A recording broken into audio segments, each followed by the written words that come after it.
ahoden prekope sanso ene wo special ice mineral water eye ensukrogen a ese fata se obi anum bie ensuo de wo pensuo a eho tie na wonom a ebeboa wo a na wape special ice mineral water afei ye wo special drinks a eno ye anonom de a ebra no bia no se koba se bia ominimu enya wo fine na wo pe bibia fa ominimu ama na ye kama de a ewia bose no special drinks no na uhia ye wo energy no wo ho e bia na wo ye adwuma wabre unya no so no mo aboa ma ahoden no eba pa ye wo best point savings and loans adu sika to ho a oha eni akire ye wo best assurance best pension wo mo na aso yasene ama ye de premto breaker seboi ebremo de edi mo akotini bi ene se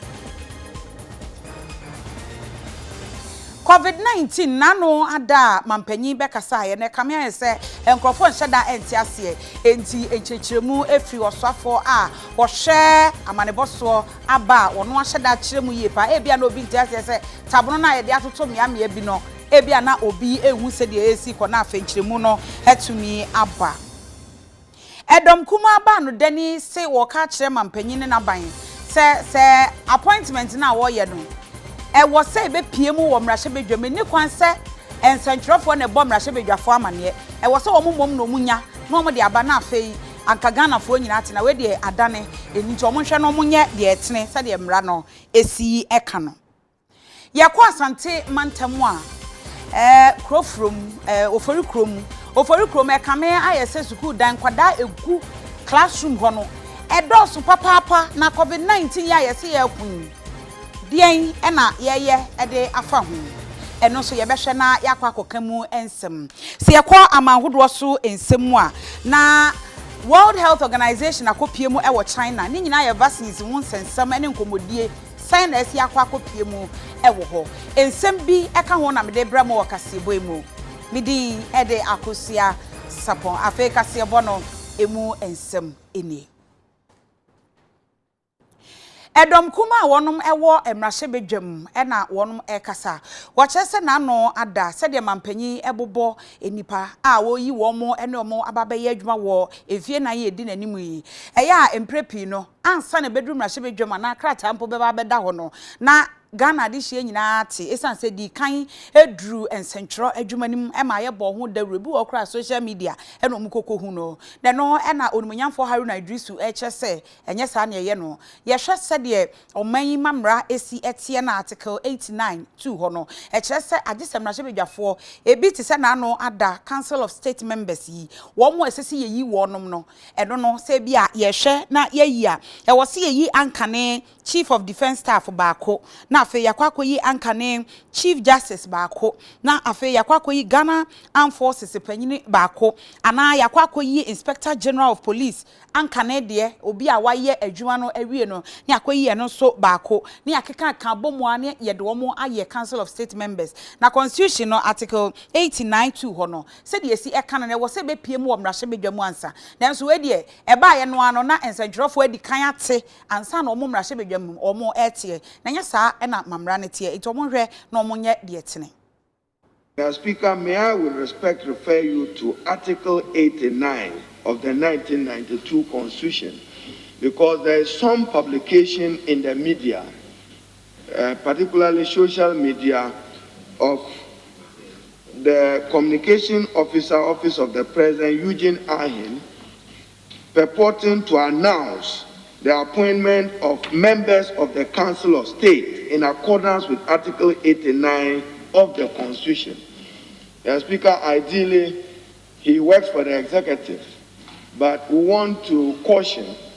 that Parliament must be the forum, and indeed the first forum, where these formal announcements are made. Particularly so with regard to Article 89(2), and with your indulgence, I quote, "The Council of State shall consist of A, the following persons appointed by the President in consultation with Parliament." In consultation with Parliament. A shared responsibility. It does not vest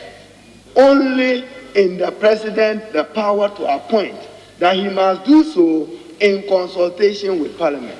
One, today, as you have read, no formal communication from the President, yet there's announcement in the air, we can follow those announcements in the air. So the present handlers must be put on alert. 89.2 deals with category of persons that the president must appoint in consultation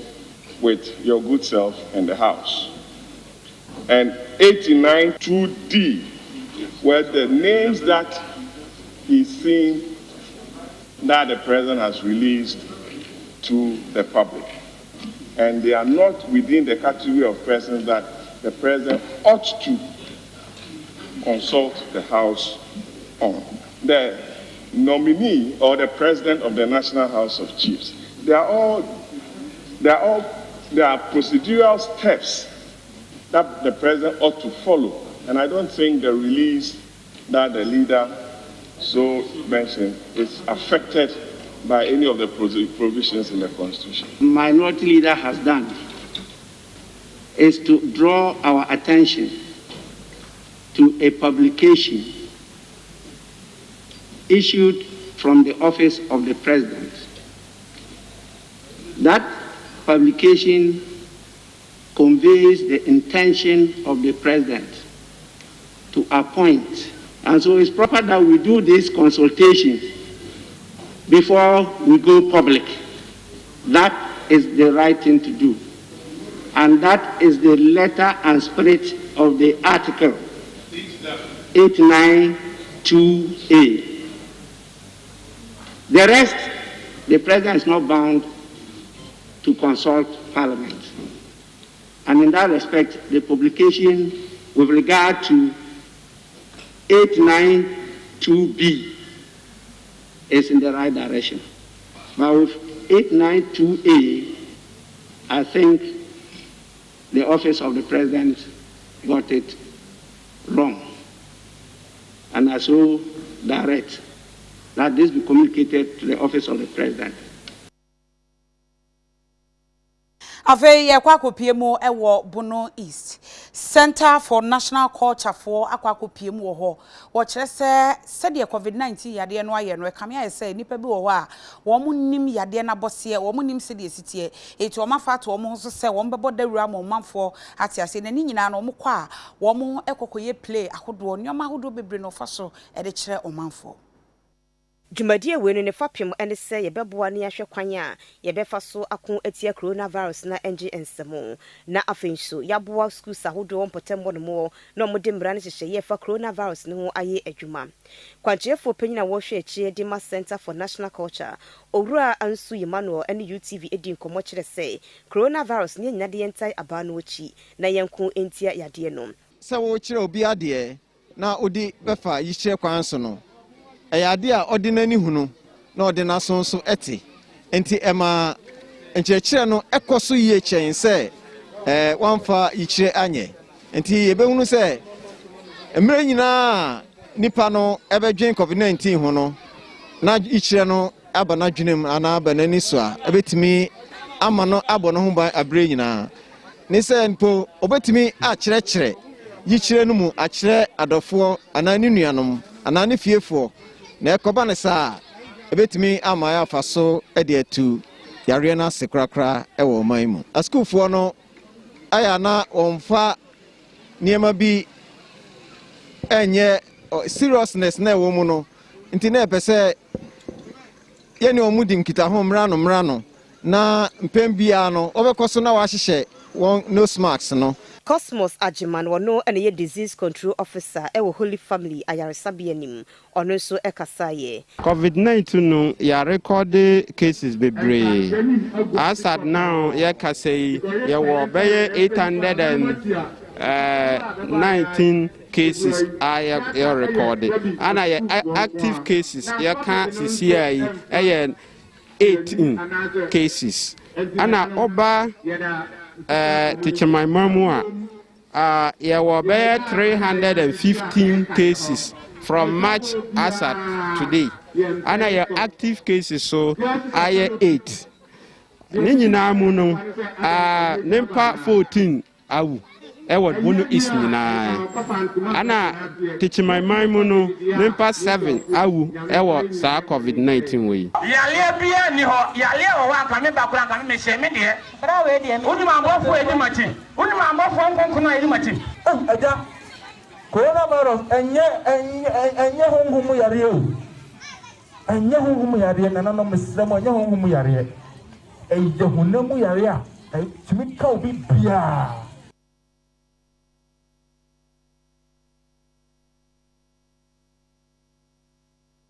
Ablekumanov empesua so mrahye bedwani eye onumunyamfo Sheila Battles wono ene abankra chepanyini a oho onumunyamfo Kofi Fori ena womode enyoma tebroni akonwa afeso so womo ede PPs enyoma ne akade a yede ebebo ye ho ban free coronavirus akoma suku ahodo mienu ewo ho a UTV yeso kopie mo obi Omai bia puntuo no ejina nkoda nwomesua so eno enti enonmunyafo Sheila Battles wono eye Ablekumanov mrahye bedwani ekire se wontoto nwomesua se ewo ne mpesua no so obe na afom die biara aboa pagya nwomesua pa no nti eno akɔkye enema ede ama schools ahodo a ewo ne mpesua no so wone UTV edi enkomo no se wei eye ahyase ebere ekɔ anim no bepe enema bebre ede akɔkye schools na aboa ma nwomesua adekire ne adesua akoso eye yeba ahanum se yeba be presenti eniama ediama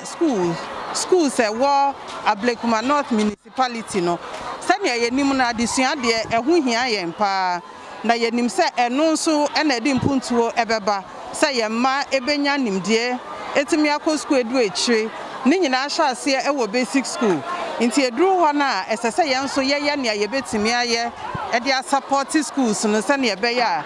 omo adwuma omo di no emu anba yemre nti na yabaya yade dual desk I'm saying 2,200 dual desk and 2,500 nose masks and yade aba yade hand sanitizers about 4,000 any mask sets for more from penny for no and yes nose mask nti yade ba aba be presenti ediama schools no district director of education so be making sure say schools ni nyina omonsa ebeka omode abankra chipenyi edima Ablekumanov Mexico pono odi akire ekobi ono so ekasaye na we ni edi baye because ye hu say awofo no akoma start tu ene ye mai sa ena nkrofo bi ayo ma bi say de bia government ni ya di papa no mo boko fom enti ye ne government no wa MP no ni municipality ye ne government ye represent the government I represent president ene ye to na mo say government niema no kra maya ye di kan di we aba nyame chado ye ba ye government niema no bus ba ko emma e wo ha no so omu ba be fa ko all the schools Ablekumanov de ya set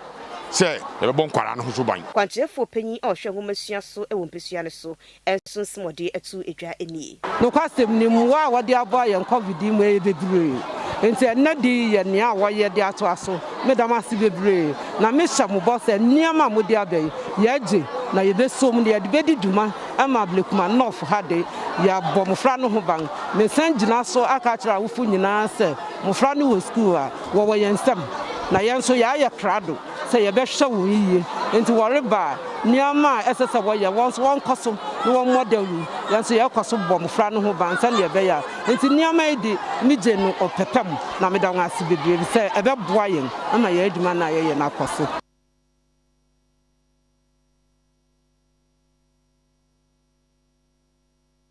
Enfie mienu enie ena ayawa so West Ogon ye call by elections yenim de si ye ebi ene se onumunyamfo Sam George emrahye bedwane owo ningo prampram ene ne mpotemu ye hwehwe nani so ema obia ehu de koso na enipa ne bi ewo ho a wo mu eprepraye no eno ena mampanyin ebo commission a wo mu eye hwehwemu ede fa wo san hwehwemu ye koso yi recommendation ni bi a wo mu kan ye ene se enipa be se edunsia ewo se ye ma omo mpatesika eno no onimunyamfo Sam George se ye bra so se bo se ye de ma omo ache dodo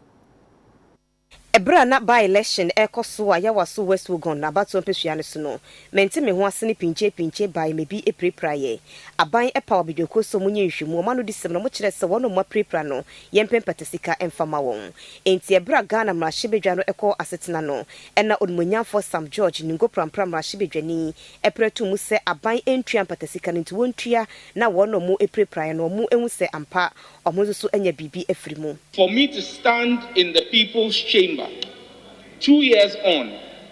and recount how none of these individuals who were promised compensation in the government white paper have received any compensation or support from the state. I am heartbroken, as I myself was a victim of the recklessness that characterized the actions of state operatives on the day. I saw firsthand the brutality meted out to some of these innocent citizens of the Republic. 18 of them filed complaints to the police subsequent to the violence. We represent as Parliament the last ray of hope for these citizens who have elected us here. I pray you, Mr. Speaker, to use your good offices to direct all relevant state institutions responsible for the payment of the compensations to these affected citizens to act expeditiously in the resolution of this matter. Nsawo mrahye bedwani onmonyamfo anodompre enso edina no etunsem nim eyi onmonyamfo Sam George ano esei. I want to submit, the Speaker, in our pursuit to ensure that there is equity, there is justice handed over to the good people of this country, we pay a certain attention to Ghanaians who are suffered from these by-elections. It's only when that will set the stage for fairness. I'm happy the maker of the statement had admitted that the government had responded positively. It's the first time in our country that after a by-elections, a commission of inquiry has been formed to investigate into the perpetration of such injustice. So even as we lament of the perpetration of violence, and I will not support violence perpetrated on any Ghanaian, it is important we recognize the good steps that were taken by the government then and learn some lessons from that. Going forward, it's important we don't selectively pick only on the happening or what happened at the recent by-election, but we do a thorough retrospection and take a cue from all that happened before. It is only then that we can see our way clear. Na afajeto South mrahye bedwani so kire se ampa wono de ofua onmonyamfo Sam George nsema waka ne so. The maker of the statement is referring to the second anniversary of a certain event. And so he cannot bring trepony and whatever into it. Yes, Mr. Speaker. The vigilante law was passed by us. Did that bring lives back? The vigilante law was passed. Did it affect the recommendations in the white paper? No. Have we heard anything about people being prosecuted? No. So this is the opportunity, Mr. Speaker, for the rightful the right departments to come and brief the House or the Committee of Interior on these issues. It's just an anniversary or a reminder that we still have a certain job to do.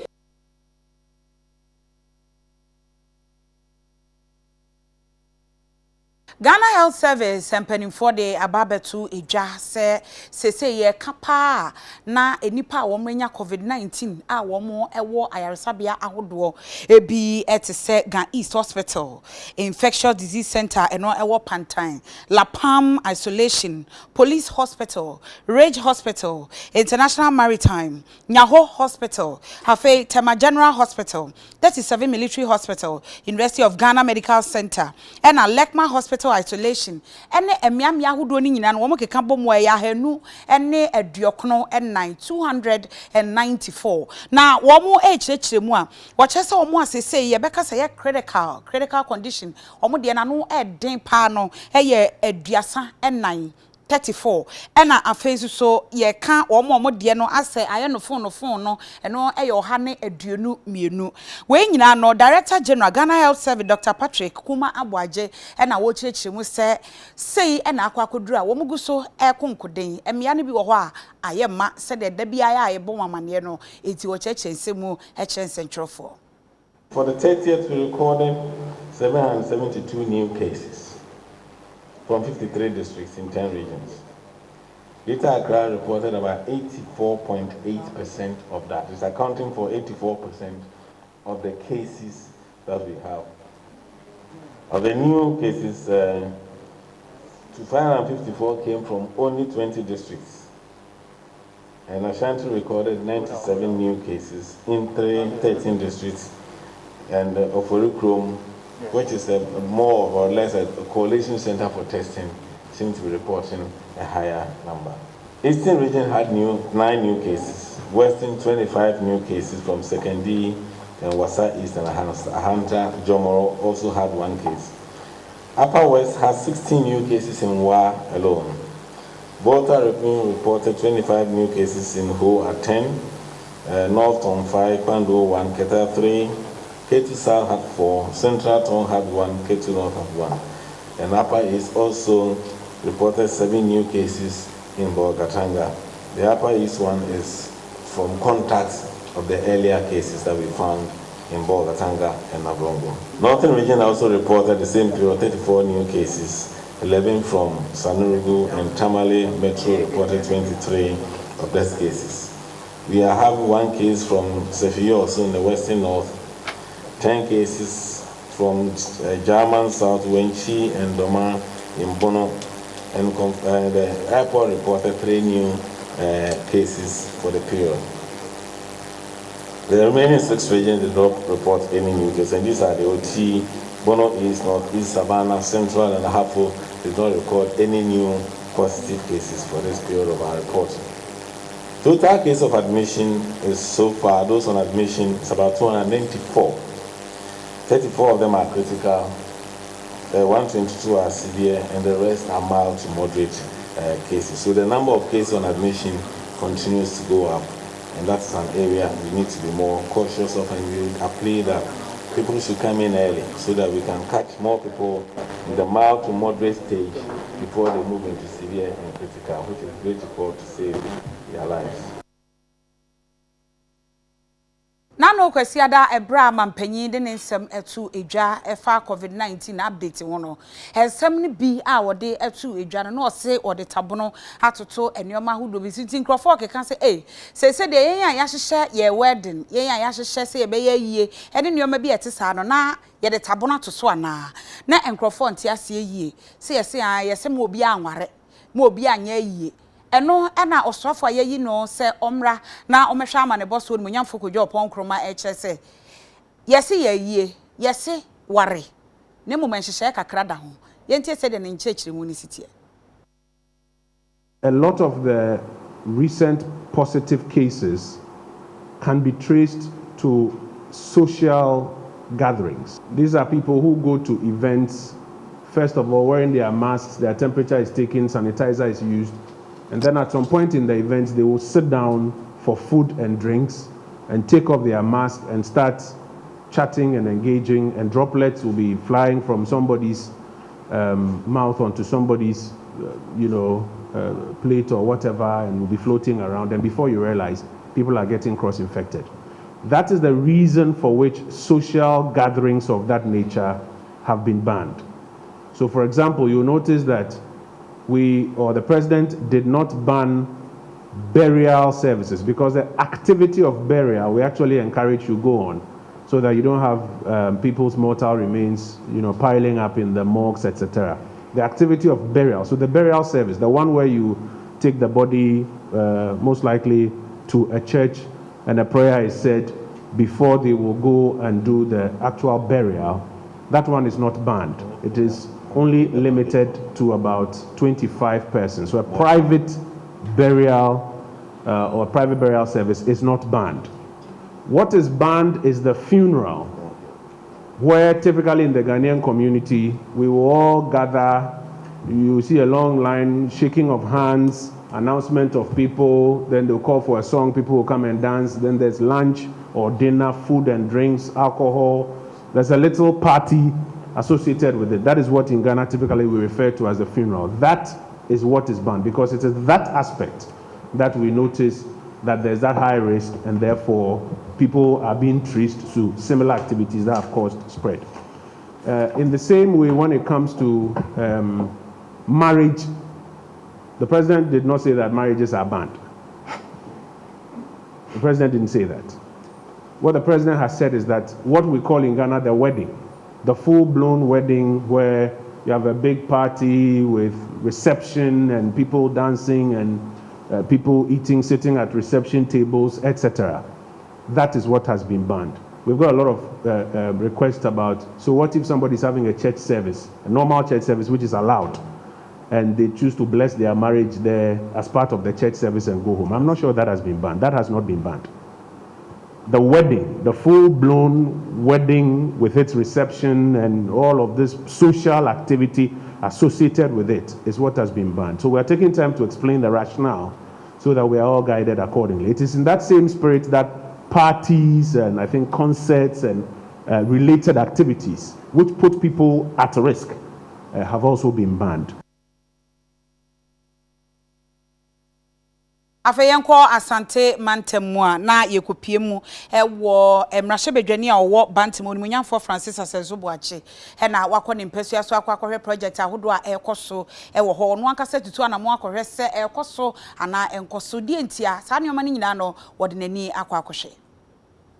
Onimonyamfo Francis Asenso Boache a oyemrahye bedwani wo bantema we ene na fie di kan ewo emrahye bedwafie na ene abefo agoprama ayedi suagro ayeka ne potoka samu astrotafi enam no so ena wahye miensa ase ewo nempesua yi eso ene suku adan bi ene nti opani yi ebo anan ekohwe sedi adwumasi ekrom aprobono mu no wo mofa Lebanon Club Kokwasi School ena afe kropo ya eho nyinara na kokohwe eniema hodo ekoso baabi wo ho woye abefa goprama ne bi baabi nso ewo ho no mu a suku adan ewo mu adampon dumienu na wo sie a office ne ade nyina eka ho ewo Bushan Islamic School eno na opani ade etudwa akire mu sem ye ka mpesua a wonoma enimde ewo agokansie board mu ewo mu pa bantema ka ho 3 AstroTurf projects na ye constituency yensa ye ni nyina no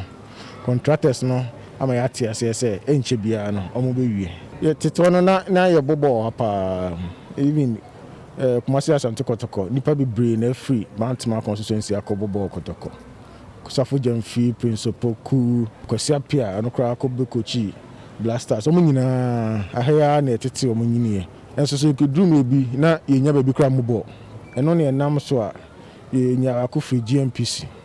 akofri National Lotteries no ba akofri free Zongo Development Fund ama yesi sa AstroTurf ya o constituency mi gidi se wi a enkran no benya ba bi edi agro inya nso nim se enkran so wo ba bi o medi agro a emom mfo mani nkohwe ne oma eno ma enye ebe se o ma brabo na ba bi o nso ye Islamic school e Bushan omo akeka mo sakakra a start school dan bi na obi a akodru no omo hoden no aso ate ti o mesese nka betimi aboa ma dato aso ama o ma ti mi so get fund for ekokasa na omo so ehu ye mobo na mo aboa na say ya start school na si wa chepa che say the Muslim community wa ha na omo nyina ni age say Yesu school amom UTV Kasiani headmaster of Bushan Islamic School ano Adam Abubakar atwetwen enkomo ema wo kire nani so say started school and that is 2003 na ohwa ye started initial say ye be no makranta yi e kire na converted to Arabic and English school until ohwa structures na we ya na ankasa uhun se na nya standard ana ubon se ewie se owura classroom bia ubon se problems bebre e wo school mo ha but em se nya we no ankasa no psychologically ni kra no amasisi akra manfo started the omoma e the best school mo attract edo Bushan Muslim community but say attract omo a omunye even Muslims to the school nti ya bompa ama honorable ne contractor no obi a we adwuma nyina so se yankopon bo na adwuma yitimi wi a em se school yi performance school no ne standard no ebe kosoro yi ankasa Afe yenko Savannah region yenya ne ntie nkwanhia bi asi yense ntwroni Alhassan Washid wakwa kopiem wo ho a oba be kyerɛkyerɛ mu de asi pote Alhassan wotemenka good afternoon. Good afternoon, everything. Nyame adom na wo so Bibi Akosua. Yo Alhassan nkwanhia no sign the city kyerɛkyerɛ mu. Yo arawusama enya wo anape efri Savannah region. Okay. Asema isi ne say return bus minu bako registration number GT 3345-16 and AC 1699-20 na bako every Kumasi Eko Zibila and bako su every Garua ono so oko Kumasi na omuko du kuro bi a ye friend Serichi Kura ewo fufuso Tamale highway no na omudiko ebom obronu beka say head on collision na after the accident no onkrofo omo ba scene ana police omo ba scene no first no omuhu say nipa be say 45 na omu praye na 45 here omu praye na 16 omu de omu ewu on the spot na 12 AM 3 about pardon not 12 AM mema and 3 AM ba and akwara baako omo and omo de omu and on the spot na omo rashi omo nyina eko Bupe polyclinic and holistic medicare ewo Bupe na hono and baako so ehwe omo kwan enti currently aye kase omo hwe omo kwan no omo convey bodies no at the aba Tamale teaching hospital police make effort say omo betumi tracy omo family but currently I can say investigation are starting our Savannah region according to police officer our Savannah region no omo hwehwemu etimi omo nyanhu drivers na omo kaka no enti omo say as and when omo drivers na omo identify drivers na omo betumi aye omo investigation enti ene arahusama efi Bupe ewo Savannah region. Yo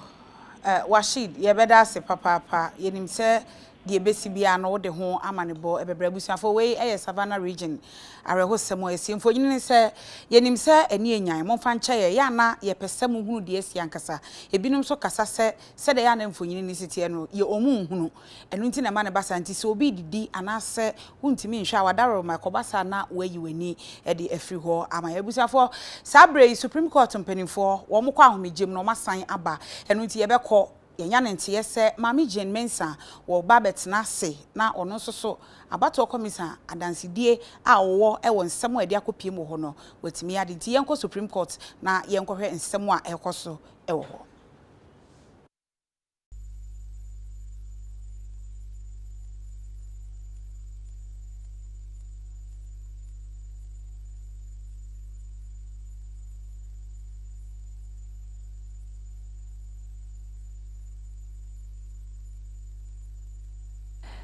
Abusiafo yamamu akwa aba free Supreme Court na yehu sempanifo authority yetoa kasebo no eso na emrahye bedwani owo fanti akwa South constituency we poyemantem eye onumanyafo Kofi Ochire ejekum no no e no de atu edwa second term we de ye hwa womo empotemu ho no onim se Ghana mampanyi na nado danko Akufo-Addo infrastructure se yesisi adan akwan ene nuoma bi yete se bebo manfo ne second term we de obeye ne ho aye adwuma pa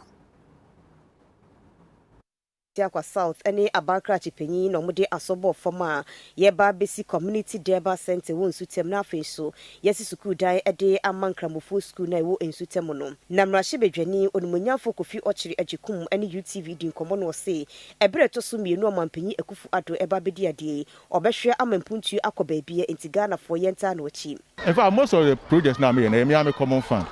A few of them get fund and they're funded, but Osino Methodist like this, Islamic, Bopase, Hemai, any bososo ni nyina me use me common fund. $1 million no de eno ne de aye project bi to say bososo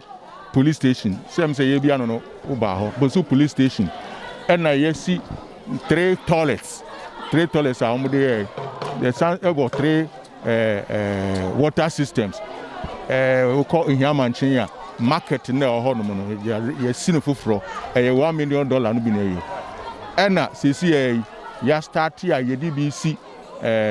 community ultra modern to say you work out so no you see 5 ni nyina coming out of the $1 million you see bi o ensitem ha ni you see bi wo osino you see bi wo abompe you see bi odwunase you see bi wo hemai you see bi wo ehiamenchene ni nyina is coming out of the $1 million apart from that of course your ambulance so $1 million yenya ye de. By and large, we did say nyapra bro amount na onmunya focus sintori ejaben eya bakra chipenyi won fanti akwa south ono so kasa kire say MPP abai ayade no bekoso ayade amagane abrabo etumpon community centers ya wusi amafo ni ba bi ehia sempo bibia ba say amafo ni nipa abani pa bia ba yenhia ni ba bi ehia ukoshe abontis no so ba na agiagu bi so no wia na hie nti wadi ye be hyemu a ebetua ye bibia wo anpo kra no odi bi kra rules bi kra keka ho a opese odi be se center computer no ka beba mu bi da ye ni edwabo bia wo mu no na obi apese usua computer no yin no hie bi wo nti ano so boa enmasua eboa oman mpuntu eboa oman koso da dinkabo so ebre oman.